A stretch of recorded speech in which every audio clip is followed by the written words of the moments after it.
अरे आदि, कहाँ खोया है भाई? बॉल पास करना। राहुल, रुक जा। तुझे कुछ अजीब नहीं लग रहा क्या? क्या अजीब? वही पुराना समुंदर, वही पुरानी मछली की स्मेल। इसमें नया क्या है? नहीं यार, ध्यान से देखो। लहरें आती हैं और वापस जाती हैं, लेकिन पिछले आधे घंटे से पानी आगे कम आ रहा है और पीछे ज्यादा जा रहा है। तो क्या हुआ? लो टाइड होगा ना जीनियस? तू भी ना ज्यादा डिस्कवरी चैनल देखने लगा है आजकल। ये लो टाइड नहीं है राहुल, मैंने पढ़ा है इसके बारे में।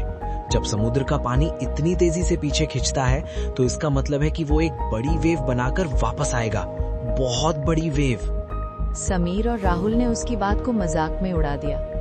आदित्य को अंदर से फील हो रहा था कि कुछ गलत होने वाला है। आदित्य भागता हुआ अपने घर गया। उसके पापा रमेश मछली पकड़कर वापस आए थे और मम्मी सुनीता खाना बना रही थी। उसके पापा एक मछुआरे थे। पापा, मम्मी, हमें अभी के अभी गांव छोड़कर ऊंचाई हाई ग्राउंड पर जाना होगा।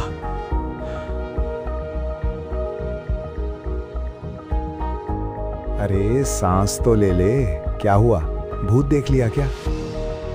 पापा, मजाक नहीं, समंदर का पानी बहुत पीछे चला गया है। मैंने सुना है कि ये सुनामी की निशानी होती है। एक बहुत बड़ी वेव आएगी और सब कुछ तबाह कर देगी। आदित्य बेटा, तू फिर शुरू हो गया। तेरे पापा 15 साल से समंदर में मछली पकड़ रहे हैं। उन्हें ज्यादा पता है या तुझे और तेरी किताबों को? सही कह रही है तेरी माँ। आज मौसम साफ है, हवा भी शांत है, कोई तूफान नहीं आने वाला। तू जाके पढ़ाई कर, फालतू दिमाग मत चला। पापा, प्लीज ट्रस्ट मी। हमारे पास वक्त कम है, हमें कुछ तो करना होगा। बस, अब एक शब्द मत बोलना। गांव वालों को डराना बंद कर। आदित्य निराश होकर अपने कमरे में चला गया, लेकिन वो सोया नहीं। उसे पता था कि खतरा आ रहा है। अगली सुबह आदित्य ने देखा कि बीच का पानी बहुत पीछे चला गया है और गांव वाले इसे देखकर बहुत खुश हो गईं। बच्चे उस खाली जगह पर खेल कूद करने लगे और गांव वालों ने उधर चारपाई लगाकर बातें भी शुरू कर दी। आदित्य को चिंता होने लगी।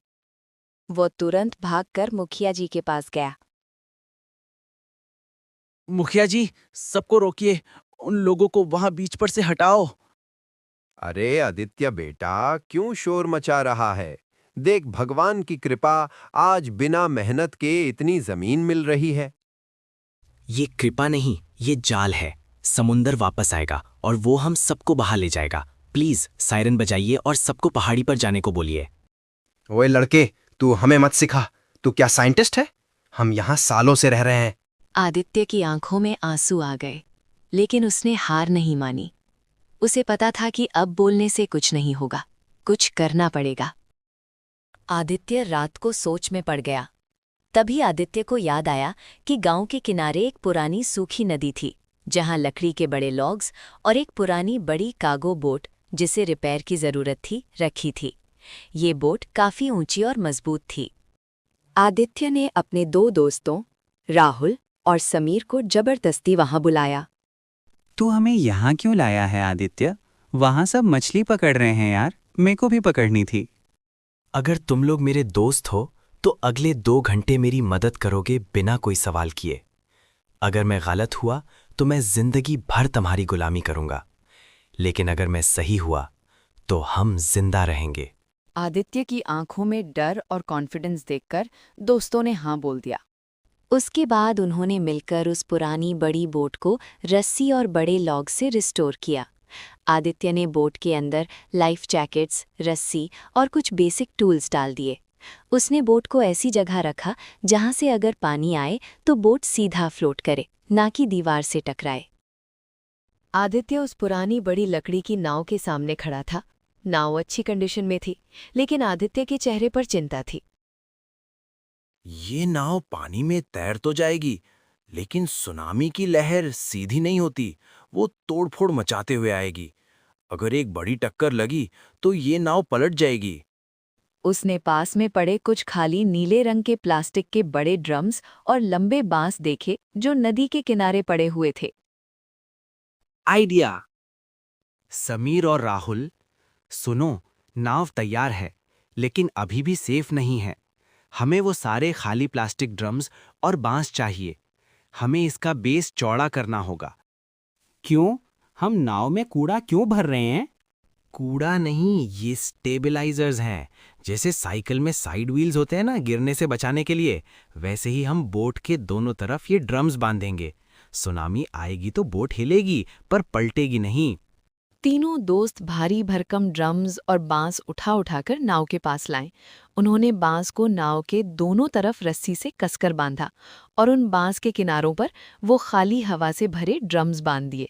अब पानी के ऊपर तैरने के लिए रेडी थे। जाओ, अपने परिवार के पास रहो। जैसे ही पहली आवाज आए, सबको लेकर यहाँ भागना। ये अजीब नाव ही हमारी आखिरी उम्मीद है। शाम के 5 बजे अचानक जमीन हिलने लगी। हल्की सी अर्थक्वेक आई।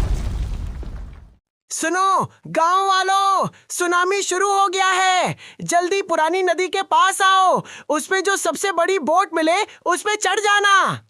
गांव वाले जो बीच पर थे वो समुद्र की तरफ देखने लगे। अचानक समुद्र से एक भयानक आवाज आई, जैसे हजारों जेट्स एक साथ उड़ रहे हों। दूर होराइजन पर एक सफेद लाइन दिखाई दी। वो बढ़ती जा रही थी, बादलों को छूती आ रही थी, जैसे पानी की दीवार। अरे नेताजी, वो क्या है? हे भगवान, पानी! भागो! अफरा तफरी मच गए। लोग इधर उधर भागने लगे, लेकिन पानी की स्पीड बहुत तेज थी। आदित्य अपने मम्मी पापा के पास भागते हुए गया। मम्मी, पापा, जल्दी चलो। उसके मम्मी पापा दरवाजे पर खड़े थे। उनके चेहरे पर खौफ साफ झलक रहा था। बेटा, तू सही कह रहा था। हमने तेरी बात नहीं मानी। अभी सॉरी बोलने का समय नहीं है पापा। पुरानी नदी की तरफ भागो, वहां मेरी नाव है, जल्दी। तब तक सुनामी गांव में आ चुकी थी। गांव की झोपड़ियां ताश के पत्तों की तरह गिर रही थी। आदित्य और उसके दोस्त सबको लेकर वेयरहाउस पहुंचते हैं। सब लोग अंदर चलो, जल्दी।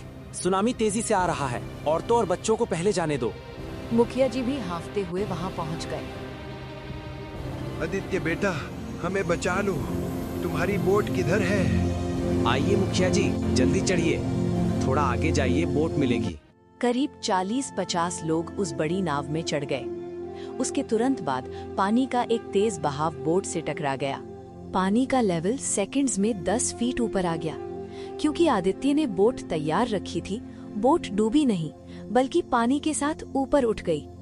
आखिरकार सबसे बड़ी सुनामी आ गई। दूर से गांव की तरफ देखने पे नजारा और भी खौफनाक था। पेड़, गाड़ियां, घर सब पानी में बह रहे थे। आदित्य बोट के आगे चला गया, सबको सूचित करने के लिए। सब लोग बोट को टाइटली पकड़ लो, टाइड्स बहुत तेज आ रही हैं। बोट पानी के तेज बहाव में हिल रही थी, लेकिन उस नीले ड्रम की वजह से बोट डूबी नहीं। आदित्य ने बड़ी मुश्किल से बोट को टाइट से बचाया और सुनामी से बहुत दूर ले गया। वो लोग एक दूसरे किनारे पे उतरते हैं, जहां सुनामी का असर कम हुआ था। आदित्य, ये सुनामी कब खत्म होगा? देख समीर, ये टाइड बहुत बड़ी है। 2-3 दिन में शांत हो जाएगी और सूखने में 5-6 महीना लगेगा। तुझे टेंशन नहीं हो रहा आदित्य? हमारे घर टूट गए, बहुत सारे गांव वाले मर गए। अरे राहुल, मुझे जो गांव वाले मारे गए बस उनके लिए दुख हो रहा है, लेकिन हम लोग और आधे गांव वाले सही सलामत हैं। वो सोच। करीब 5 दिन बाद पानी थोड़ा शांत हुआ। आदित्य ने गांव के पहाड़ वाले साइड बोट को रोक दिया। सब लोग धीरे धीरे बोट से उतरे। सबने नीचे गांव की तरफ देखा।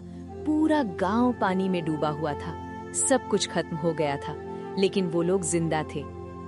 लेकिन सबके चेहरे पे सन्नाटा छाया हुआ था। सब लोग दुखी थे। तभी मुखिया जी आगे आए। वो शर्म से सर झुकाए हुए थे। अगर आज इस लड़के ने जिद नहीं की होती और ये नाव नहीं बनाई होती, तो आज हम में से कोई जिंदा नहीं बचता। हमने तेरा मजाक उड़ाया आदित्य, हमें माफ कर दे। मुखिया जी, आप माफी मत मांगिए, हम लोग घर कैसे बसाएं वो सोचिए। फिर आदित्य के मम्मी पापा ने उसे प्यार से गले लगा लिया। आदित्य, मुझे माफ कर दे बेटा। एक बाप होकर भी मैंने अपनी एक्सपीरियंस के घमंड में तेरी समझदारी को नहीं देखा। आज तूने साबित कर दिया कि उम्र नहीं, सोच बड़ी होनी चाहिए। भाई मान गए तुझे, तू तो जीनियस है। वो लोग बोट की मदद से कहीं दूसरी जगह चले गए और वहीं अपना घर बसा लिया।